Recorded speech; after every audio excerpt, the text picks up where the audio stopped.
Good morning all of you. आज है topic 2 वर्णमाला। इसमें पढ़ेंगे वर्ण विचार। उच्चारण के आधार पर वर्ण का वर्गीकरण। उच्चारण के आधार पर 2 प्रकार से इनका वर्गीकरण किया जाता है। एक नंबर स्वर और दूसरा नंबर व्यंजन। अब देखते हैं वर्णों का वर्गीकरण किस तरह से हुआ है। भाषा की सबसे छोटी इकाई को वर्ण कहते हैं। अब वर्ण देखते हैं क्या है। वर्ण 2 तरह से है। उच्चारण के आधार पर है ये स्वर एवं व्यंजन। स्वर में ये आते हैं आ ई उ री ए ऐ ओ और औ। इनका विभाजन जिस तरह से हुआ है, ये मूल स्वर, दीर्घ स्वर, संयुक्त स्वर, ये सब मैंने पिछली वीडियो में बताया है। व्यंजन 33 होते हैं। इनको देखना है किस तरह से व्यंजनों का वर्गीकरण हुआ है। का से लेकर के माँ तक के जो वर्ण आते हैं वो स्पर्श व्यंजन कहलाते हैं। का, खा, गा, घा, या, च, छ, ज, झ, हुआ, ट, ठ, ड, ढ, न, त, थ, द, ध, न, प, फ, ब, भ, म। उसके बाद आता है या, र, ला, व। इनको अंतस्थ व्यंजन कहते हैं। श, श, श, ह। इनको ऊष्म व्यंजन कहते हैं। इनकी संख्या 4 होती है और इनको संघर्षी व्यंजन भी कहते हैं। अंतस्थ व्यंजनों की संख्या भी 4 होती है और स्पर्श व्यंजन जो होते हैं वो 25 होते हैं। उसके बाद संयुक्त व्यंजन। संयुक्त व्यंजनों का निर्माण कैसे होता है? संयुक्त व्यंजन कौन कौन से होते हैं? छ, त्र, ज्ञ, स्र। क प्लस स, क और स मिल करके छ का निर्माण होता है। त और र को मिला करके त्र का निर्माण होता है। जा और उआ को मिला करके क्या का निर्माण होता है। श्रा का निर्माण होता है। श और रा को मिला करके। अब ये देखते हैं ड और डा। ये द्वित्व, द्विगुण या आगत व्यंजन है। इनको आगत व्यंजन क्यों कहते हैं? क्योंकि ये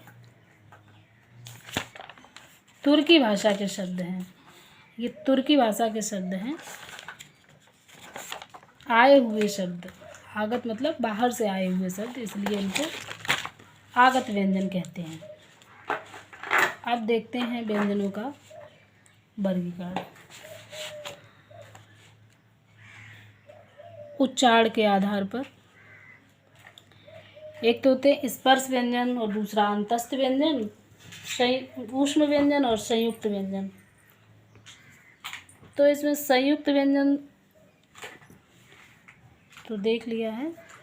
अब देखते हैं स्पर्श व्यंजन। स्पर्श व्यंजन कौन कौन से होते हैं?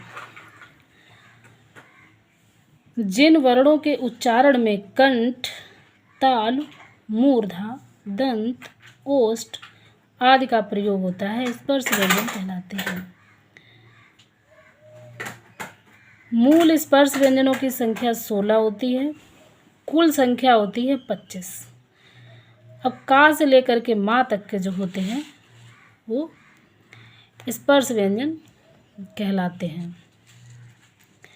इस तरह का एक डायग्राम बना के आप लोग इस तरह का एक बॉक्स बनाइए और इसको बड़ी आसानी से समझा जा सकता है। अब देखिए कंठ।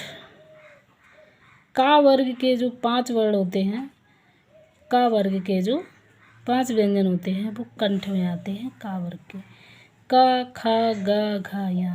अब ये का से शुरू होता है इसलिए ये का वर्ग हो गया। ये चा से शुरू होता है इसलिए चा वर्ग हो गया। ये टा से शुरू होता है तो टा वर्ग हो गया। ता से शुरू होता है तो ता वर्ग हो गया। पा से शुरू होता है तो ये पा वर्ग हो गया। अब का से शुरू होने वाले का से यहाँ तक कंठ से बोले जाते हैं। कंठ की सहायता से ये बोले जाते हैं। जैसे का अब इसको लग रहा है ना कंठ में का, कंठ से इसकी आवाज़ आ रही है। ख, ग, घ, ञ। इसी तरह से जो चा वर्ग के व्यंजन हैं ये तालु से बोले जाते हैं। चा, छ, ज, झ, व।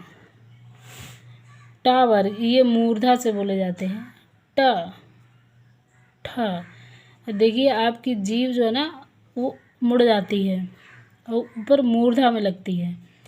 ट, ठ, ड, ढ, ण। उसके बाद ता वर्ग के जो व्यंजन है वो दंत में आते हैं। इसमें दांतों का प्रयोग करते हैं। अब देखिए आप उच्चारण करके देखिए ता को बोलते हैं तो जीभ जो होती है दांतों में टच होती है, तो इसलिए इनको दंत हो गया, ये दांतों की सहायता से। थ, द, ध, न। उसके बाद आता है पा वर्ग के व्यंजन। पा वर्ग के व्यंजन होते ओठ की सहायता से बोले जाते हैं। प, फ, ब, भ, म। पा, जब पा का आप उच्चारण करेंगे तो आपके दोनों ओठ टच होते हैं। बिना ओठों को टच किए हुए आप प, फ, ब, भ नहीं बोल सकते हैं, तो इसलिए ये हो गए। ओठ का प्रयोग हुआ तो ओष्ठ हो गए। दांतों की सहायता से बोले गए तो दंत हो गए। मूर्धा का प्रयोग हुआ तो मूर्धन्य हो गए। तालु का हुआ तो तालु, तालव्य हो गए। कंठ का हुआ तो कंठवर्ण हो गए।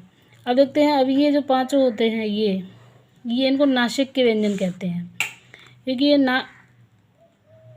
नाक की मदद से बोले जाते हैं। अब बोल के देखिए ञ, व, ण, न, म। ये नाक से बोले जाते हैं, इसलिए इनको नासिक के व्यंजन कहते हैं। मम्मा। अब आते हैं अंतस्थ व्यंजन। अंतस्थ व्यंजन तो बता ही दिए हैं। जिन वर्णों के उच्चारण में हवा अंदर की तरफ खींची जाए उन्हें अंतस्थ व्यंजन कहते हैं। या, र, ल, व कहते हैं। अब इनका उच्चारण करके देखिए आप। या, र, ल, व। बोलने से पता चल रहा है कि हवा अंदर की तरफ खींची जा रही है। इनका आप उच्चारण करेंगे ना पूरे का, तो खुद ही समझ में आ जाएगा ये कहाँ से कौन सा वर्ण उच्चरित हो रहा है। इसको 2-4 बार पढ़ेंगे, इस तरह से डायग्राम बना लीजिए, तो बहुत आसानी से इसको सीख जाएंगे। या और व को अर्धस्वर कहा जाता है। इसके बाद आता है ऊष्म व्यंजन। ऊष्म व्यंजन श, श, ह, इनको संघर्षी व्यंजन भी कहा जाता है। इनको बोलने से घर्षण होता है, इसीलिए इनको संघर्षी व्यंजन या ऊष्म व्यंजन कहा जाता है। अच्छा, ये तीनों जो होते हैं श, श, श, इनका भी उच्चारण स्थान अलग अलग है। ये तालव्य है, ये तालु से बोला जाता है। श, ये श, ये मूर्धा से बोला जाता है। ये स, ये दंत से बोला जाता है। और संयुक्त स्वर तो अभी बता दिए हैं, इनकी संख्या 4 होती है। आगे कुछ इम्पोर्टेंट चीज़ें हैं हिंदी की, उसको देख लेते हैं। वैदिक व्यंजन।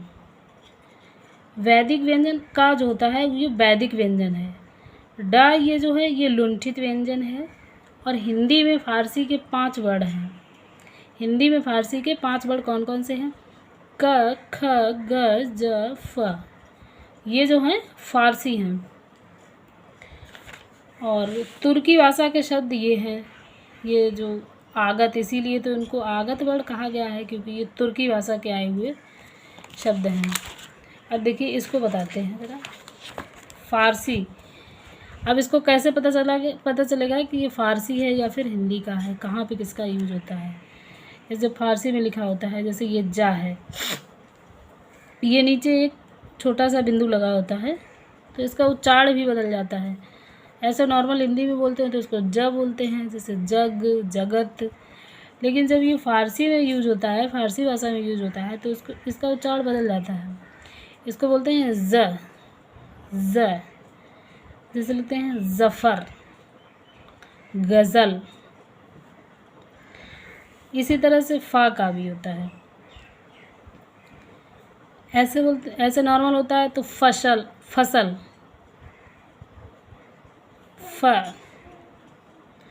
तो इसका उच्चारण जब फारसी भाषा में जब इसका प्रयोग होता है तो इसका उच्चारण स्थान भी बदल जाता है, और इसकी मुख्य पहचान है कि यहाँ पे एक बिंदु लगा होता है, इस वर्ड के नीचे एक बिंदु लगा होता है, जिससे समझ में आ जाता है ये कौन सा वर्ड कैसे पढ़ा जाएगा।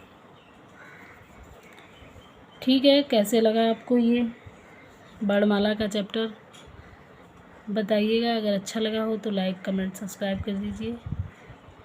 बहुत बहुत धन्यवाद।